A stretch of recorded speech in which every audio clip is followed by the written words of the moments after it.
Andito ako ngayon sa era ko na downgrade. As in, no hataw, no income. Yes, back to zero. And wait, I'm sure na nagtataka ka, bakit day 48 instead of day 1?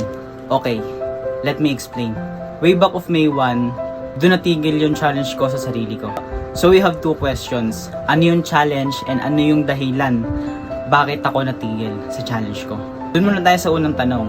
Ano ba yung challenge? Yung challenge ko sa sarili ko ay to achieve my first 100,000. Yes, you heard it right. 100k. Now, let me clear. Nasa edad kong to, 16 years old, ma-achieve ko yung first 100k ko. And luckily, I'm confident to say that yes, ma-achieve ko yung first 100k ko. And the good news is, I am already in 16% on achieving my goal. And the number 2 question is bakit ako natigil? Natigil ako dahil sinubok ako ng panahon. Ang daming challenges, family problem, burnout, and nagkasunod-sunod pa yung sira ng cellphone ko.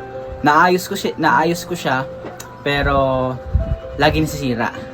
Like, nasira yung cellphone ko, nasira yung isa ko pang cellphone, then yung naayos ko yung iPhone ko, nasira ulit yung speaker.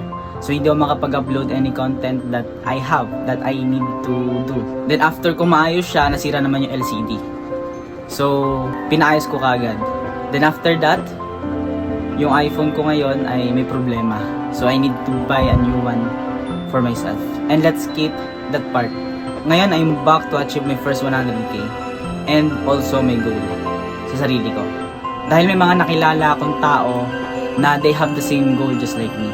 And nagkaroon ako ng interest sa ginagawa nila. At hindi ako nagdalawang isip na sumali ako sa grupo nila sa Instagram. At isa sa mga nakapag-invite sa akin ay si Yamyamin III. And starting today, my day 48 on achieving my first 100k is continue. Yun lang. See you guys tomorrow. Peace.